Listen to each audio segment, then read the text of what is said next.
నమస్తే, welcome to ANN. MLA కోటాలో MLC స్థానాల భర్తీ, వాటి నామినేషన్లకు సమయం సమీపిస్తుండటంతో కాంగ్రెస్ అభ్యర్థులు ఎవరు అనేది ఇప్పుడు చర్చ ఊపందుకుంది. అభ్యర్థులు ఎవరు, సామాజిక సమీకరణాలేంటి, SC ST BC OC minority వర్గాల్లో ఇప్పటి వరకు పదవులు రాని నేతలు ఎవరు, బీసీ కులగణన, కాంగ్రెస్ బీసీ డిక్లరేషన్ హామీలు, ఎస్సీ వర్గీకరణ నేపథ్యంలో రకరకాల విశ్లేషణల్లో నాయకులు తలమునకలయ్యారు. ఎమ్మెల్సీ అభ్యర్థుల్లో ముఖ్యమంత్రికి కావాల్సిన వారెవరు, ఎమ్మెల్సీ ఎంపిక చేయడంలో మంత్రుల జోక్యం ఏంటి, మంత్రులు ఎవరెవరికి సిఫార్సు చేస్తున్నారు, ఇలాంటి అంశాలపై చర్చలు జోరుగా సాగుతున్నాయి. ఎమ్మెల్యే కోటాలో మొత్తంగా 5 ఎమ్మెల్సీలకు ఛాన్స్ ఉంది. అందులో ఒక్క స్థానం బీఆర్ఎస్కు వచ్చే అవకాశం ఉంది. ఈ క్రమంలో ఒక ఎమ్మెల్సీ స్థానాన్ని తమకు కేటాయించాలంటూ సిపిఐ కోరింది. మిగతా 4 ఎవరిని బరిలోకి దించాలనే దానిపై కాంగ్రెస్ కసరత్తు చేస్తుంది.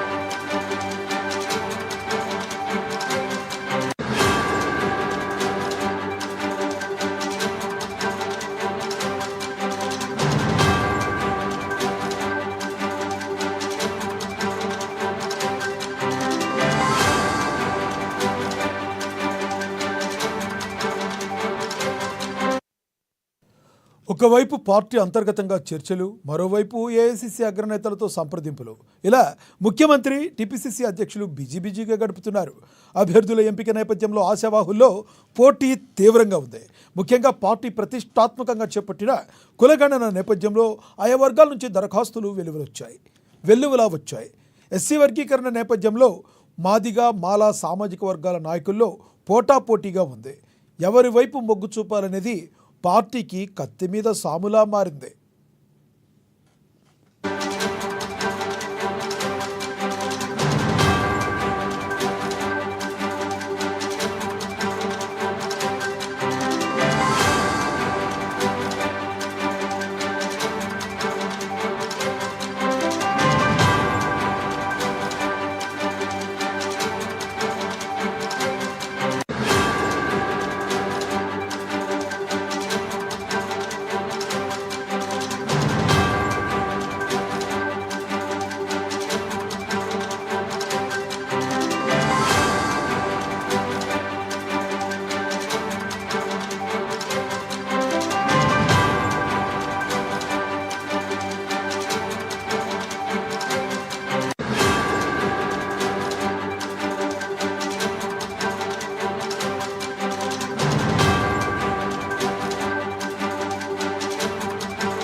అయితే ఎమ్మెల్యే కోటాలో ఎమ్మెల్సీ అభ్యర్థిగా టీపీసీసీ ప్రధాన కార్యదర్శి అద్దంకి దయాకర్ పేరు దాదాపుగా ఖరారైనట్టుగా సమాచారం. ముఖ్యమంత్రి రేవంత్ రెడ్డి సన్నిహితులు మాజీ ఎమ్మెల్యే వేం నరేందర్ రెడ్డికి ఎమ్మెల్సీ పదవి ఇచ్చి మంత్రి పదవిని కట్టబెట్టే పరిస్థితులు కనిపిస్తున్నాయి. మైనారిటీ కోటాలో అజరుద్దీన్ పేర్లు ఫైనల్ అయినట్లు టాక్ వినపడుతుంది. వారిలో అధిష్టానం ఎవరిని ఎంపిక చేస్తుందో వేచి చూడాలి. మరి ఇక ఇదే విషయానికి సంబంధించి మరింత సమాచారాన్ని మా ప్రతినిధి హరీష్ లైవ్ ద్వారా అందిస్తారు. హరీష్, చెప్పండి, ఇప్పుడు ఏదైతే ఈ ఎమ్మెల్యే కోటాలో ఎమ్మెల్సీ స్థానానికి సంబంధించి ఎవరికి ఫైనల్ అయ్యే అవకాశం కనబడుతుంది?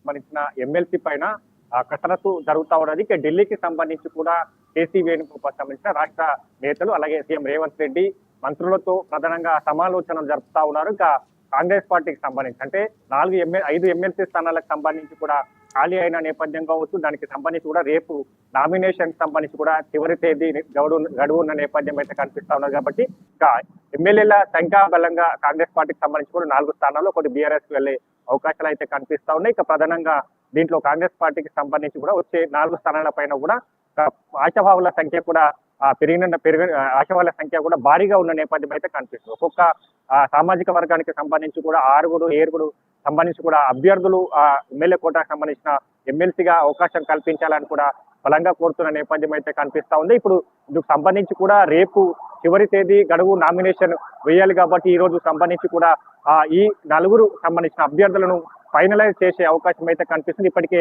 రాష్ట్ర నేతలతో కూడా ఏఐసిసి సెక్రటరీ కేసీ వేణుగోపాల్ సంబంధించి కూడా సమాలోచనలు జరుపుతున్న నేపథ్యం అయితే కనిపిస్తా ఉంది. ఇక మొత్తంగా ఈ 4 పేర్లకు సంబంధించి కూడా ఫైనల్ చేసి ఇక అధ్యక్షుడు మల్లికార్జున ఖర్గేకు ఈ నివేదికను ఇవ్వనున్న నేపథ్యం కావచ్చు. ఈ రోజు రాత్రికి సంబంధించి కూడా ఏఐసిసికి సంబంధించి కూడా అధికారికంగా ఎమ్మెల్యే కోట ఎమ్మెల్సీల స్థానాలకు సంబంధించిన అభ్యర్థులను ఖరారు చేసే అవకాశం అయితే కనిపిస్తా ఉన్నది. ఇక రేపు సంబంధించి కూడా నామినేషన్ ఉండబోతున్న నేపథ్యం అయితే ఉంది. ఇక మొత్తంగా ఈ 4 స్థానాలకు సంబంధించి ఇక సిపిఐకి సంబంధించి కూడా పొత్తులో భాగంగా ఒక సీటును వాళ్ళకు తమకు ఇవ్వాలని కూడా కోరడం జరిగింది. పిసిసి చీఫ్ మహేష్ కుమార్ గౌడ్ కి సంబంధించి కూడా వినతి పత్రం సమర్పించారు. గతంలో ఎమ్మెల్సీగా సిపిఐకి సంబంధించి కూడా ఇస్తామన్నారు. దాని తర్వాత ఇప్పుడు సంబంధించి కూడా ఎమ్మెల్యేగా వాళ్ళు ఎమ్మెల్సీ కోటాలో తమకు పొత్తులో భాగంగా ఇవ్వాలని కూడా కోరిన నేపథ్యం అయితే కనిపిస్తా ఉన్నది. కాబట్టి ఇప్పుడు కేటాయిస్తారా లేదంటే గవర్నర్ కోటాలో సంబంధించి కూడా సిపిఐకి ఎమ్మెల్సీ స్థానానికి సంబంధించి కూడా అవకాశం కల్పిస్తారని ఒకటి ఈ రోజు క్లారిటీ వచ్చే అవకాశం అయితే కనిపిస్తుంది. దాంతో పాటుగా ఇక 4 స్థానాలకు సంబంధించి కూడా సామాజిక సమీకరణ దృష్ట్యా ఫిల్టరింగ్ జరుగుతా ఉన్నది, స్క్రీనింగ్ జరుగుతా ఉన్నది. ఇక ముఖ్యంగా ప్రధానంగా పేర్లు వినిపిస్తా ఉన్నాయి. ఒక్కొక్క సామాజిక వర్గానికి సంబంధించి కూడా భారీగా పోటీ ఉన్న నేపథ్యం అయితే కనిపిస్తా ఉన్నది. ఇక ఈసారి సంబంధించి బీసీలకు ఎమ్మెల్సీ స్థానం కేటాయిస్తానా లేదా అనేది ఒక క్వశ్చన్ మార్క్ మిరిగిందని చెప్పారు. ఎందుకంటే ఇప్పటికే ఒక రాజ్యసభ స్థానం కావచ్చు, 2 ఎమ్మెల్సీలను బీసీలకు ఇచ్చారు. దానికి సంబంధించి కూడా పిసిసి చీఫ్ పదవి కూడా బీసీ కొనసాగుతున్న నేపథ్యం ఉన్నది. కాబట్టి ఇందుకు సంబంధించి కూడా ఏ సామాజిక వర్గాన్ని స్క్రీనింగ్ తీసుకుంటా ఉన్నారు, దానిపైన ఏఐసిసి ఎలాంటి నిర్ణయం తీసుకోబోతున్నది కూడా ఉత్కంఠట మారిందని చెప్పొచ్చు. మొత్తంగా బీసీ సంబంధించి కూడా ఇప్పుడు ఓసీ సామాజిక వర్గానికి సంబంధించి కూడా సీఎం సలహాదారు వేం నరేందర్ రెడ్డికి సంబంధించి కూడా ఆయన ప్రధానంగా పేరు వినిపిస్తా ఉన్నది. మరోవైపు అయితే హరీష్, ప్రధానంగా చూసుకుంటే ఎమ్మెల్యే కోటాలో ఎమ్మెల్సీ అభ్యర్థిగా టీపీసీసీ ప్రధాన కార్యదర్శి అద్దంకి దయాకర్ పేరు కూడా దాదాపుగా ఖరారైనట్టుగా మనకి మరి సమాచారం అవుతుంది. దానిలో వాస్తవం ఉందా? ఇక రేవంత్ రెడ్డి సన్నిహితులు మాజీ ఎమ్మెల్యే వేం నరేందర్ రెడ్డికి ఎమ్మెల్సీ పదవి ఇచ్చే పరిస్థితిని కట్టబెట్టే పరిస్థితులు ఏమైనా ఉన్నాయా? అజరుద్దీన్ పేరు కూడా వినబడుతుంది, ఏముంది దీనిలో? రైట్, ఎస్సీ సామాజిక వర్గాలకు సంబంధించి కూడా అద్దంకి దయాకర్ పేరు కూడా స్క్రీనింగ్ అయితే ఫైనలైజ్ అయినట్టుగా తెలుస్తున్న నేపథ్యం అయితే కనిపిస్తుంది. ఎందుకంటే ఆయన గత సంబంధించిన ఎన్నికల ముందు ఇచ్చిన హామీ కావచ్చు, తర్వాత కూడా నామినేటెడ్ పదవులు భర్తీ చేస్తే గత అసెంబ్లీ ఎన్నికలకు సంబంధించి ఏదైతే పార్లమెంట్ ఎన్నికలకు సంబంధించి కూడా ఆయనకు హామీ ఇవ్వడం జరిగింది. దాని తర్వాత ప్రకటించిన ఎమ్మెల్సీలకు సంబంధించి ఏదైతే ఆ ఎమ్మెల్సీలో కూడా అవకాశము కల్పించలేదు. ఖచ్చితంగా ఈసారికి సంబంధించి కూడా ఆయనకు ఎమ్మెల్సీగా అవకాశం కల్పిస్తామని కూడా గతంలో సీఎం రేవంత్ రెడ్డి చెప్పిన నేపథ్యం అయితే కనిపిస్తుంది. కాబట్టి ఈ అంశాన్ని కూడా ప్రధానంగా సమాలోచన జరిపే అవకాశం అయితే కనిపిస్తుంది. దాంతో పాటుగా వేం నరేందర్ రెడ్డికి సంబంధించి కూడా అత్యంత సన్నిహితంగా సీఎంకి దగ్గరగా ఉంటాడు. ఆయనకు సంబంధించి కూడా అవకాశం కల్పించి మంత్రివర్గంలోకి తీసుకునే విధంగా కూడా ఒక ఏదైతే దానికి సంబంధించి కూడా సమాలోచనలు జరుపుతా ఉన్న నేపథ్యం అయితే కనిపిస్తుంది. ఇక మైనారిటీ కోటా నుంచి సంబంధించి ఏదైతే అజరుద్దీన్ పేరు తెర మీదకి వస్తున్నది, మరోవైపు దానికి సంబంధించిన ఫయూమ్ ఖురేషీ కావచ్చు, మిగతా సంబంధించిన అంటే 4 పేర్లు మైనారిటీ కోటాలో బలంగా వినిపిస్తా ఉన్నాయి. దాంట్లో పైం కురిసి సంబంధించి కూడా ఆయన చైర్మన్ గా కొనసాగుతా ఉన్నారు కాబట్టి ఒకవైపు చైర్మన్ గా కొనసాగితే ఎమ్మెల్సీగా అవకాశం కల్పిస్తారా లేదా అనేది కూడా ఇప్పుడు నిర్ణయం తీసుకునే అవకాశం అయితే కనిపిస్తా ఉంది. కాబట్టి ఇక ఫిరోజ్ ఖాన్ కి సంబంధించి కూడా గత ఎన్నికల్లో టికెట్ ఇచ్చారు. ఇప్పుడు సంబంధించి కూడా అంశాన్ని కూడా పరిశీలనలోకి తీసుకోవాలి. ఇప్పుడు సంబంధించి అజారుద్దీన్ పేరు తెర మీదకి వస్తా ఉన్నది కాబట్టి ఎట్లాంటి నిర్ణయం తీసుకోబోతుంది, ఏ విధంగా స్క్రీనింగ్ జరగబోతున్నారు కూడా క్లారిటీ రావాల్సి ఉన్నది. దాంతో మిగతా స్థానాలకు సంబంధించి కూడా బీసీ సామాజిక వర్గానికి సంబంధించి కూడా చాలా వరకు ఆశావాలు బలంగా తమకు ఎమ్మెల్సీ స్థానం కల్పించాలని కోరుతా ఉన్నారు. దాంట్లో మదియాచి గౌడ్ కావచ్చు, మిగతా సంబంధించిన అంజన్ కుమార్ యాదవ్ కావచ్చు, చాలా వరకు నేతలు దానికి అవకాశం కల్పించాలని కోరుతున్నారు. ఇక రెడ్డి ఓసీ సామాజిక వర్గానికి సంబంధించి జీవన్ రెడ్డి బలంగా కోరుతున్నారు. ఒకవైపు జగ్గారెడ్డికి సంబంధించి కూడా ఢిల్లీలో లాబియింగ్ చేస్తా ఉన్నారు. ఆయనకు సంబంధించి కూడా టికెట్ ఎమ్మెల్సీ స్థానం కావాలని కూడా కోరిన నేపథ్యం అయితే కనిపిస్తా ఉన్నారు. కాబట్టి స్వయంగా రాహుల్ గాంధీతో భేటీ అయ్యేందుకు నేను వెళ్తున్నట్టుగా కూడా నిన్న ప్రకటించారు. ఆయన ఢిల్లీలో ఐఏసీసీ పెద్దలను కలిసే ప్రయత్నం చేస్తున్నారు. మరోవైపు ఎస్టీ సామాజిక వర్గానికి సంబంధించి ఇక మహిళా సంబంధించి కూడా తీసుకునే అవకాశాలు అయితే కనిపిస్తున్నాయి. ఎస్టీ సామాజిక వర్గం నుంచి కూడా మానవతు విజయాబాయి ఖమ్మం జిల్లా నేత ఆమెకు సంబంధించి కూడా గతంలో ఎన్నికల ముందు హామీ ఇచ్చారు. ఇక మరోవైపు రేఖాకి సంబంధించి ఇరువురు పేర్లు బలంగా వినిపిస్తున్నాయి. మరి ఇదే కోటా నుంచి సంబంధించి కూడా బెల్లయ్య నాయక్ పేరు కూడా వినిపిస్తా ఉన్నది. కాబట్టి ఎట్లాంటి నిర్ణయం తీసుకుంటుంది స్క్రీనింగ్ సంబంధించి కావచ్చు, మిగతా సంబంధించిన హరీష్ ఎమ్మెల్యే కోటాలో మొత్తంగా 5 ఎమ్మెల్సీలకు ఛాన్స్ ఉంది. అందులో ఒక స్థానం బీఆర్ఎస్ కు వచ్చే అవకాశం ఉందా? సంఖ్యాబలం చూస్తే ఖచ్చితంగా ఒక స్థానం బీఆర్ఎస్ కి వెళ్లే అవకాశాలు అయితే కనిపిస్తా ఉన్నాయి. ఇంకో స్థానానికి సంబంధించి కూడా ఎంఐఎంకి వెళ్లే అవకాశాలు అయితే కనిపిస్తాయి. ఇక ఎంఐఎం సంబంధించి కూడా వచ్చే స్థానిక సంస్థల లోకల్ బాడీ ఎన్నికలు ఉండబోతున్నాయి. జిహెచ్ఎంసీ ఎన్నికలు హైదరాబాద్ లో జరుగుతాయి కాబట్టి దానికి సంబంధించి కూడా వాళ్ళకు కోఆర్డినేషన్ చేసుకుంటూ వెళ్తారా అనే దానిపైన కూడా క్లారిటీ రావాల్సి ఉన్నది. ఆ క్లారిటీ మాత్రం ఎంఐఎం ఇస్తే ఖచ్చితంగా కాంగ్రెస్ పార్టీకి సంబంధించి కూడా 4 స్థానాల్లో అభ్యర్థులను కూడా ప్రకటించే అవకాశాలు అయితే కనిపిస్తున్నాయి. ఇక మొత్తంగా అంటే ఒక సంఖ్యాబలంగా చూస్తే బీఆర్ఎస్ కి వెళ్లే అవకాశాలు అయితే కనిపిస్తా ఉన్నాయి. కాబట్టి ఈ 4 స్థానాలకు సంబంధించి కూడా 4 అభ్యర్థులను ఖరారు చేస్తా ఉన్నది. దానికి సంబంధించిన కూడా జూమ్ సమావేశం జరుగుతా ఉన్నది. ముఖ్య నేతలు ముఖ్యమంత్రి బట్టి విక్రమార్క, అలాగే ఆ మంత్రులు ఉత్తమ్ కుమార్ రెడ్డితో పాటుగా CM Revanth Reddy, PCC chief Mahesh Kumar Goud, AICC in charge Meenakshi Natarajan తో కేసీ వేణుగోపాల్ జూమ్ సమావేశం నిర్వహిస్తున్నారు. ప్రధానంగా ఈ స్క్రీనింగ్ జరుగుతా ఉన్నది. సామాజిక సమీకరణలు కావచ్చు, గతంలో ఇచ్చిన హామీలు కావచ్చు, ఇక ఇప్పుడు సంబంధించి ఎవరైతే ఆ సీటు ఆశిస్తున్నారో వాళ్ళకి సంబంధించి కూడా ఎమ్మెల్సీగా అవకాశం కల్పించకపోతే మిగతా సంబంధించిన పదవులలో ఎక్కడెక్కడ అకామిడేషన్ చేయాలి దానిపైన కూడా స్క్రీనింగ్ జరుగుతా ఉన్నది. ఇక పూర్తి స్థాయిలో 4 స్థానాలకు సంబంధించి కూడా ఏదైతే బలంగా కోరుతున్న నేతలు ఉన్నారో, ఒకవైపు జీవన్ రెడ్డికి సంబంధించి కూడా తనకు గతంలో గ్రాడ్యుయేట్ ఎమ్మెల్సీగా పోటీ ఏదైతే చేయను అని కూడా స్వయంగా ప్రకటించారు. తనకు నామినేటెడ్ ఎమ్మెల్యే కోట ఎమ్మెల్సీగా తనను అవకాశం కల్పించాలని కోరడం జరిగింది. మరోవైపు జగ్గారెడ్డి కూడా ఆయనకు ఎమ్మెల్సీగా అవకాశం కల్పించాలని కోరడం. మరోవైపు పిసిసి ప్రచార కమిటీ చైర్మన్ ఇప్పుడు కొనసాగుతున్న మదియాచి గౌడ్ సంబంధించి కూడా ఆయనకు ఎమ్మెల్యే కోటాలో ఎమ్మెల్సీ కావాలని కూడా కోరుతా ఉన్న నేపథ్యం అయితే కనిపిస్తుంది. మొన్న ఢిల్లీలో కూడా ఏసీసీ పెద్దలతో కూడా ఆయన మంతనాలు జరిపారు. దాంతో పాటు అంటే ఒక్కొక్క సామాజిక వర్గానికి సంబంధించి ఓసీ సామాజిక వర్గానికి సంబంధించి కూడా చాలా వరకు పోటీలో ఉన్నారు. రామ్మోహన్ రెడ్డి కావచ్చు, రోహిన్ రెడ్డి కావచ్చు, మిగతా ఇట్లాంటి ప్రధానమైన పోటీల్లో ఉన్నారు. కాబట్టి వీటన్నిటిని కూడా పరిశీలనలోకి తీసుకోవాలి. ఎవరైతే దాంట్లో కార్పొరేషన్ చైర్మన్లుగా ఎవరెవరు కొనసాగుతున్నారు, మిగతా సంబంధించి గత అసెంబ్లీ ఎన్నికలు కావచ్చు, ఎంపీ ఎన్నికలలో ఎవరికి టికెట్ కేటాయించడం జరిగింది, ఇప్పుడు సంబంధించి ఏ నిర్ణయం తీసుకుంటే ఈ పరిశీలనకు సంబంధించి కూడా అభ్యర్థిని ప్రకటించేందుకు ఎలాంటి నిర్ణయం తీసుకోవాలనే కూడా హరీష్ అయితే ప్రధానంగా చూసుకుంటే ఏదైతే పట్టభద్రుల ఎమ్మెల్సీ ఎన్నికల్లో కాంగ్రెస్ పార్టీకి ఒకంత ఎదురు దెబ్బ తగిలిందని మనం చెప్పుకోవచ్చు. రానున్న రోజుల్లో సంస్థాగత ఎన్నికలను దృష్టిలో పెట్టుకుని దానికి ఒక ప్లానింగ్ చేసుకునే అవకాశం ఉందంటారు. ఈసారి ఎటువంటి పరిస్థితుల్లో కాంగ్రెస్ బ్యాడ్ కాకుండా ఉండటానికి ఎటువంటి స్టెప్స్ తీసుకోబోయే అవకాశం ఉంది?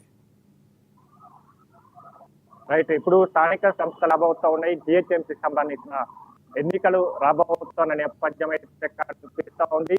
ఇంకా ప్రజలకు ఇచ్చిన హామీలను రాష్ట్ర ప్రభుత్వం వైపు నెరవేరుస్తూ వస్తున్న నేపథ్యం కావచ్చు. నిన్న సంబంధించి కూడా మహిళలకు సంబంధించి కూడా మహిళా దినోత్సవం సందర్భంగా కూడా కోటి మంది మహిళలను కోటీశ్వరులు చేసే దిశగా కూడా నిన్న పైలట్ ప్రాజెక్ట్ ఓపెన్ అయింది. సంబంధించిన అధికారికంగా ఏదైతే ప్రభుత్వ పథకానికి సంబంధించిన సీఎం రేవంత్ రెడ్డి లాంచ్ చేశారు. దాంతో పాటుగా రాష్ట్రంలో వర్గీకరణ జరిగింది, కులగణన జరిగింది. రేపు సంబంధించి కూడా అసెంబ్లీ సమావేశాలకు సంబంధించి కూడా ప్రత్యేకంగా ఈ 2 బిల్లుల పైన కూడా చట్టబద్ధత కల్పించే విధంగా కూడా బిల్లును పార్లమెంట్ కు పంపనున్నది. ఆ కులగణన ఆధారంగా కూడా రిజర్వేషన్లు, ఉద్యోగ రాజకీయ రిజర్వేషన్లు కల్పిస్తామని కూడా రాష్ట్ర ప్రభుత్వం, కాంగ్రెస్ ప్రభుత్వం ఎన్నికల ముందు ఇచ్చిన హామీ మేరకు ఇప్పుడు కులగణన జరిగింది. 40 రాజకీయ ఉద్యోగ రిజర్వేషన్ సంబంధించి చేసింది కాబట్టి స్థానిక సంస్థల ఎన్నికలకు సంబంధించి ఇవే రిజర్వేషన్లు పెట్టబోతానికి సంబంధించి కూడా అన్ని సామాజిక వర్గాలకు ఏదైతే లబ్ధి చేకూరే విధంగా కూడా ఇప్పుడు చేపట్టామని కూడా దేశంలో రోల్ మోడల్ గా తెలంగాణ నిలుస్తా ఉన్నది.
ఒకవైపు పార్టీ అంతర్గతంగా చర్చలు, మరోవైపు ఏఐసిసి అగ్రనేతలతో సంప్రదింపులు, ఇలా ముఖ్యమంత్రి, టీపీసీసీ అధ్యక్షులు బిజీగా గడుపుతున్నారు.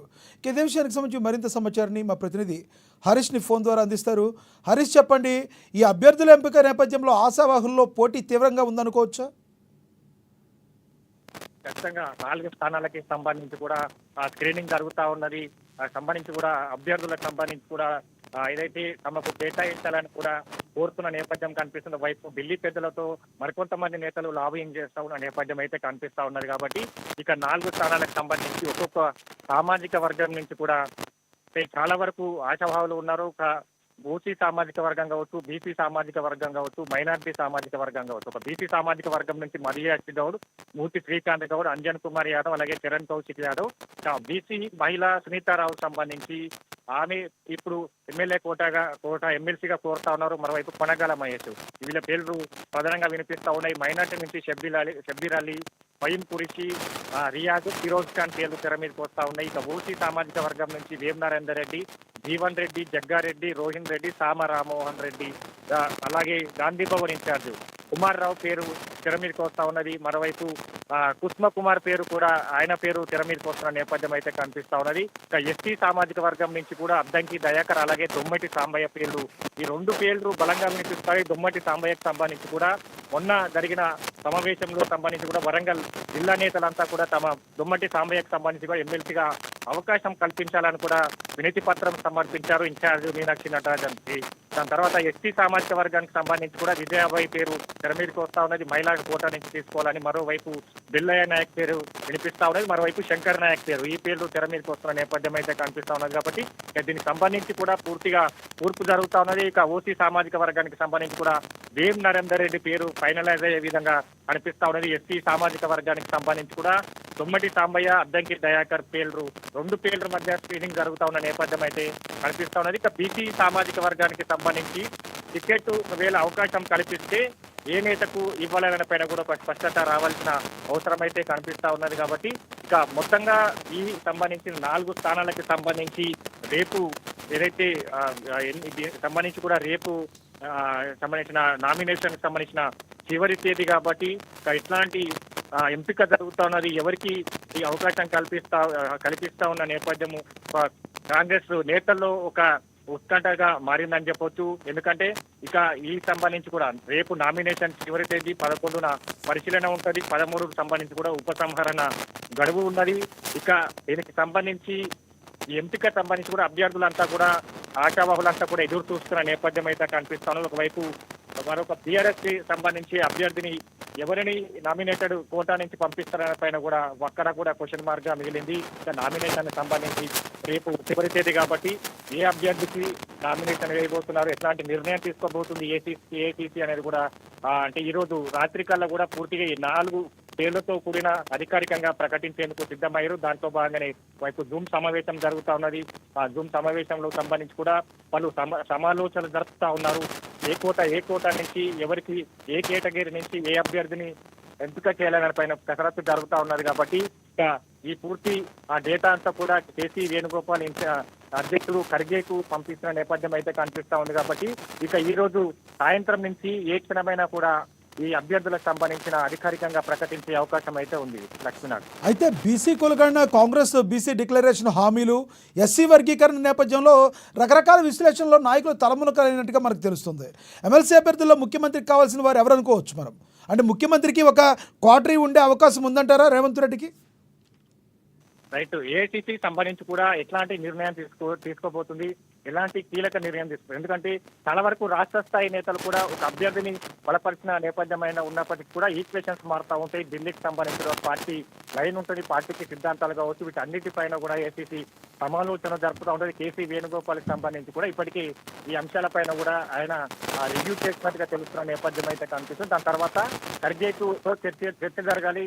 ఏ కోట నుంచి ఎవరికి అవకాశం కల్పించాలి, గతంలో సంబంధించి కూడా పార్టీకి గత ఆయనకు ఇచ్చిన పదవులు కావచ్చు, సంబంధించిన హామీలు కావచ్చు, వీటన్నిటికి సంబంధించి కూడా బీరోజు వేసుకోవాలి. వీటన్ని అంశాలను కూడా టేకప్ చేసిన తర్వాతనే ఈ అభ్యర్థికి సంబంధించి ప్రకటించే అవకాశం అయితే కనిపిస్తుంది. దాని తర్వాత ఇప్పుడు ఆశావాహులు ఎవరైతే ఉన్నారో వాళ్ళకి సంబంధించి కూడా బలంగా ఎమ్మెల్సీ స్థానం కోరుతా ఉన్నారు. కాబట్టి వాళ్ళకి సంబంధించి పార్టీకి ఎంతవరకు కృషి చేశారు, ఎన్నికలకు సంబంధించి కావచ్చు, పార్టీ కార్యక్రమాలు ఎంతవరకు పనిచేశారు పైన కూడా ఒక క్లారిటీ తీసుకుంటారు. వాళ్ళకి సంబంధించి వచ్చే గవర్నర్ కోటాకు సంబంధించి ఎమ్మెల్సీగా అవకాశం కల్పించాలా, లేదంటే ఇతర నామినేటెడ్ పదవులు ఉన్నాయి, మరోవైపు కార్యవర్గ కూర్పు జరగాలి, ఆ కూర్పులో సంబంధించి కూడా అకామిడేషన్ చేస్తారా అని పైన కూడా పూర్తిగా ఈ అన్ని నివేదిక అంటే ఒక్కొక్క సామాజిక వర్గానికి సంబంధించి కూడా 5 మందికి పైగా ఆశావాహులు ఉన్నారు. కాబట్టి వాళ్ళకి సంబంధించి ఇప్పుడు అవకాశం కల్పించకుంటే మరో ఫ్యూచర్ లో ఎట్లాంటి పదవి ఇచ్చి అర్హులుగా గుర్తించి అవకాశం కల్పిస్తే బాగుంటుంది. ఇవన్నీ కూడా సమాలోచన జరుపుతా ఉన్నారు. దీనిపైన కూడా పూర్తిగా ట్రైనింగ్ జరుగుతా ఉన్నది. ఇప్పుడు అవకాశం కల్పించకపోతే నామినేటెడ్ పదవుల లేకుంటే కార్యవర్గ కూర్ప, గవర్నర్ కోటా ఎమ్మెల్సీకి సంబంధించి కావచ్చు, అంటే ఈ అంశాలన్నిటిని కూడా పరిగణనలోకి తీసుకోవాలి. వీటన్నిటికి సంబంధించి కూడా ఈ రోజు పూర్తిగా వీటన్నిటిని స్క్రీనింగ్ జరిగిన తర్వాత ఈ అభ్యర్థులకు సంబంధించి 4 అభ్యర్థులకు సంబంధించి కూడా ఫైనల్ చేసేందుకు ఏఐసీసీ సన్నిద్ధమైంది. ఇక సాయంత్రం నుంచి కూడా అభ్యర్థులు రాత్రి వరకు ప్రకటించే అవకాశాలు అయితే కనిపిస్తున్నాయి. రేపు సంబంధించి కూడా నామినేషన్ వేసేందుకు కాంగ్రెస్ పార్టీ సిద్ధమైందని చెప్పవచ్చు. లక్ష్మణ్, అయితే ప్రధానంగా చూసుకుంటే అభ్యర్థులు ఎవరు, సామాజిక సమీకరణాలేంటి, ఎస్సీ ఎస్టీ బీసీ మైనారిటీ వర్గాల్లో ఇప్పటి వరకు పదవులు రాని వారి నేతలు ఎవరో గుర్తించారంటారా? రైట్. సామాజిక సమీకరణలకు సంబంధించి గత అసెంబ్లీ ఎన్నికలుగా టికెట్లు కావచ్చు, పార్లమెంటు టికెట్లు కావచ్చు, కాంగ్రెస్ పార్టీ ఇప్పటికు నామినేటెడ్ పదవులు భర్తీ చేసిన నామినేటెడ్ పదవులు కావచ్చు, అన్ని సామాజిక సమీకరణల దృష్ట్యా చేస్తూ వచ్చింది. దీనికి సంబంధించి మహిళా కోటా కావచ్చు, బీసీ ఎస్సీ ఎస్టీ కోటాకు సంబంధించి కావచ్చు, పార్టీలోని పదవులు కూడా భర్తీ చేసిన నేపథ్యం అయితే ఉన్నది. కాబట్టి ఇక 4 సంబంధించి కూడా ఈ స్థానాల్లో ఏ సామాజిక వర్గాన్ని తీసుకున్నా అంటే ఇప్పటికీ చాలా సామాజిక పరంగా కూడా కొన్ని సామాజిక వర్గాలకు ఇతర పదవులు కట్టబెట్టింది. కాబట్టి ఇప్పుడు ఎవరైతే ఆ పదవులు ఇతర సామాజిక వర్గాల్లో ఇప్పుడు వాళ్ళ కీలకమైన పదవులు లేరో ఆ సామాజిక వర్గానికి నుంచి కూడా ఎమ్మెల్సీ స్థానం కల్పించేందుకు సిద్ధమవుతున్న నేపథ్యం అయితే కనిపిస్తా ఉన్నది. కాబట్టి ఇక అన్ని సామాజిక వర్గాలకు సంబంధించి గతంలో మంత్రి క్యాబినెట్ సంబంధించి కూడా ఒక సామాజిక వర్గానికి సంబంధించి కూడా వాళ్ళు మంత్రిగా కోరుతా ఉన్నారు. కాబట్టి ఆ అంశాన్ని కూడా పరిశీలనలోకి తీసుకోలేక వైపు నామినేటెడ్ గా అక్కడ మంత్రివర్గంలోకి తీసుకుంటే ఏ అభ్యర్థికి సంబంధించి సంబంధించి ఎమ్మెల్సీగా అవకాశం కల్పించాలి. వీటన్నిటికి సంబంధించి కూడా క్లారిటీగా స్క్రీనింగ్ జరగాలి. కాబట్టి పూర్తిగా అన్ని సామాజిక సమీకరణల దిశ కావచ్చు, మిగతా సంబంధించిన కార్యవర్గ కూర్పు కావచ్చు, మరోవైపు కేబినెట్ విస్తరణకు సంబంధించి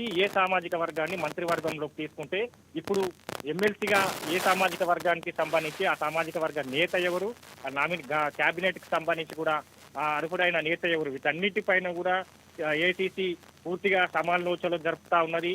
పూర్తి స్థాయిలో ఇవన్నీ తర్వాత కూడా ఈ రోజు ఒక క్లారిటీ వచ్చేది నైట్ ప్రకటించే అవకాశం అయితే ఉంది. Thank you Harish. అయితే ఎమ్మెల్యే కోటాలో ఎమ్మెల్సీ అభ్యర్థిగా టీపీసీసీ ప్రధాన కార్యదర్శి అద్దంకి దయాకర్ పేరు దాదాపుగా ఖరారైనట్టుగా సమాచారం. ముఖ్యమంత్రి రేవంత్ రెడ్డి సన్నిహితులు మాజీ ఎమ్మెల్యే వేం నరేందర్ రెడ్డికి ఎమ్మెల్సీ పదవి ఇచ్చి మంత్రి పదవిని కట్టబెట్టే పరిస్థితులు కూడా కనబడుతున్నాయి. మైనార్టీ కోటాలో అసరుద్దీన్ పేరు కూడా వినబడుతుంది. అయినట్లుగా మనకి టాక్ ఉంది. వారిలో అధిష్టానం ఎవరిని ఎంపిక చేయాలో మరి మనం వేచి చూడాల్సిన పరిస్థితి. ఇది వాళ్ళ స్పెషల్. చూస్తూనే ఉండి ఏఎన్ఎన్. నమస్తే.